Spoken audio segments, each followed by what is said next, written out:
సీతాఫలం అదిగోండి అలా ఓపెన్ అయినప్పుడు కోసేసేయాలి. మార్నింగ్ ఒకటైతే అసలు చేతులు అలా పట్టుకోగానే చేతిలో కూడా వచ్చేసిందండి, అంత పండిపోయింది. నేను తినేసేసాను అనమాట. ఇంకా ముందు పక్క ఉన్నాయి, ఇక్కడ ఇంకా చాలా కాయలు ఉండాలి. ఇవన్నీ అమ్మాయి సుజాత కోసేసినట్టుంది, తను ఊరికి వెళ్ళింది. వచ్చిన తర్వాత ఫ్రిడ్జ్లో పెట్టిందేమో చూద్దాము. ఇక్కడ చాలా కాయలు ఉండాలి, లేవు. నెక్స్ట్ ముందు సీతాఫలాలు ఒక్కసారి చూపించి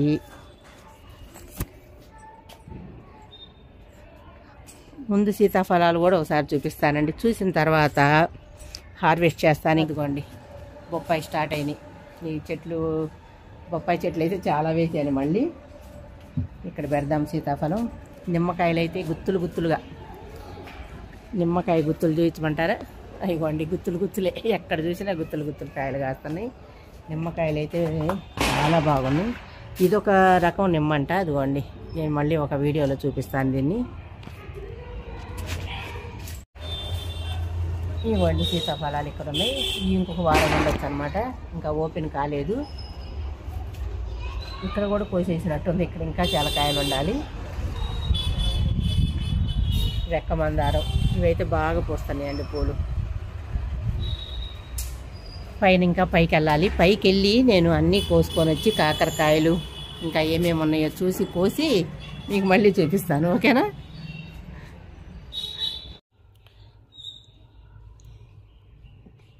చూసారా, పైనుంచి ఇవన్నీ కోసుకొచ్చానండి. పొట్లకాయ ఒకటి, వారానికి ఒకటి వస్తుంది అనమాట పొట్లకాయ. తర్వాత కాకరకాయలు అయితే మీరు చూస్తూనే ఉన్నారు, అందుకే తొందరగా కోసుకొని వచ్చేసేసాను అనమాట. కాకరకాయలు, దానిమ్మకాయలు, ఫ్యాషన్ ఫ్రూట్స్ రెండు కలిసిపోయినాయండి. ఏవో తెలియట్లేదు కదా. ఇగోండి దానిమ్మ, ఫ్యాషన్ ఫ్రూట్స్ బాగా కాస్తున్నాయి. ఫ్యాషన్ ఫ్రూట్స్ అయితే ఆ చెట్ల దగ్గర అక్కడే కట్ చేసుకొని తినేస్తున్నాం మేము.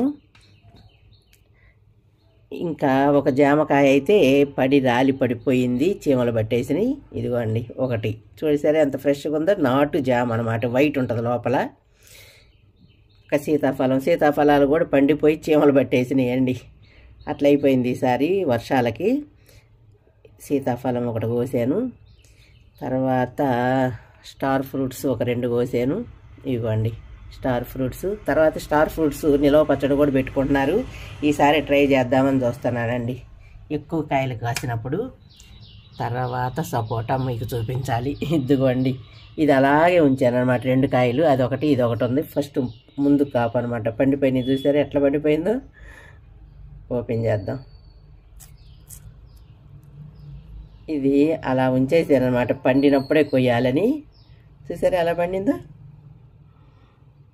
అసలు ఎంత టేస్టీగా ఉంటుందో, ఎంత స్వీట్ ఉంటుందో అన్నమాట. ఒకే విత్తనం ఉంటుందని చెప్పాను కదా, చాలా వరకు ఒకే విత్తనం ఉంటుందండి. దీంట్లో 2 ఉన్నట్టుంది. అయ్యండి ఓకే, ఇది ఇక్కడ పెట్టేద్దాం. Next peanut butter. ఇప్పుడు పీనట్ బటర్ ఎక్కువగా కాస్తున్నాయి. తర్వాత క్లవ్ బీన్స్ అయితే ఇక విపరీతంగా కాస్తాయండి. ఇప్పుడు బాగా చెట్టు నిండా వస్తున్నాయి. ఒకే మొక్క నాటాను, అది కూడా ఎక్కువ మొక్కలు నాటడానికి కూడా మనకు ప్లేస్ లేదు కాబట్టి ఒకే మొక్క నాటాను. ఇవి పీనట్ బటర్ ఇలా అవ్వాలి, మెత్తగా చూడండి గుజ్జులాగా. ఇది ఖర్జూరం పండు టైప్లో ఉంటుందన్నమాట. పైన గుజ్జు, లోపలిదేమో పల్లి, ఇత్తనమేమో పల్లి తిన్నట్టే ఉందన్నమాట. చాలా టేస్టీగా ఉంది. అయితే కొంచెం అది ఇత్తనం మీద స్కిన్ వస్తుంది అనమాట. అలా కాయ నమిలేటప్పుడు ఆ స్కిన్ తీసేసుకోవాలి. అదొక్కటే తినడానికి. ఇది చాలా టేస్టీగా ఉన్నాయండి. చూసారు ఎన్ని కాయలు వచ్చినాయో. కంటిన్యూ చూపిస్తూనే ఉన్నాను మీకు. కాకరకాయలు అయితే ఇక చెప్పక్కర్లా, ఈ ఫ్రిడ్జ్ నిండా కాకరకాయలే ఉన్నాయి, ఓకేనా. ఇలా ఈజీగా ఎందుకు చూపిస్తున్నామంటే, మనము పండించి మీకు చూపించినప్పుడు మీరు ఎంతో ఈజీగా చాలా చక్కగా ఓకే, ఇంత ఈజీగా మనం కూడా పండించుకోవచ్చా అని కొత్తగా చూసే వాళ్ళకి మంచి ఇన్స్పిరేషన్ వస్తుందండి.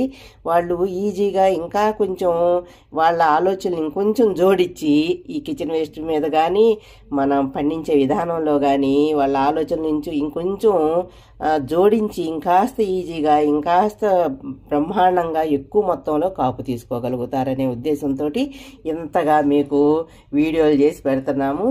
అలా చూడండి, కొత్త వాళ్ళు కూడా చక్కగా చూసి తెలుసుకోండి. మేము పెంచే విధానం చూడండి, ఎలా కిచెన్ వేస్ట్ని యూజ్ చేస్తున్నామనేది చూడండి, చక్కగా పెంచుకోండి.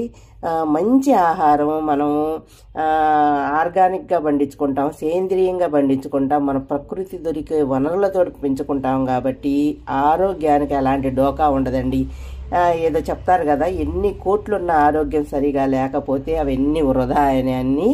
అలాగే ఆరోగ్యం జాగ్రత్తగా కాపాడుకోగలగాలి అంటే మనం ఇలాంటి మనం చేతులతో మనం పండించుకొని మనం తినగలిగితే ఆ తృప్తి వేరు, ఆ ఆరోగ్యం వేరండి. అలా మీరు కూడా ప్లాన్ చేసుకోండి, చక్కగా పండించండి. ప్రతి ఊర్లో ఊరంతా మిద్దె తోటలు మనం కనిపించేలా చేసుకోవాలి. అది మన చేతుల్లోనే ఉంది. మన చేతుల్లో ఉన్నదే ఇది అనమాట. కొన్ని మన చేతుల్లో ఉండవు, కానీ ఇది మాత్రం మిద్దె తోట పెంచుకోవడం అనేది మన చేతుల్లో పనే, మనమే చేసుకోగలుగుతాం. మిద్దె ఉన్న ప్రతి ఒక్కళ్ళు 10 మొక్కలన్నా నాటండి. నేను చెప్తూ ఉంటాను కదా, 10 కూరగాయ మొక్కలు, 10 పండ్ల మొక్కలు, 10 ఆకుకూరలు చాలండి అని చెప్తాను. అలా ప్లాన్ చేసుకున్న చాలండి. మీరు నెల మొత్తం మన ఇంటిలో పండిన ఆకుకూరలు, ఈ ఆహారమే తినొచ్చు అనమాట, పండ్లు కూరగాయలు. ఓకేనా? Thank you.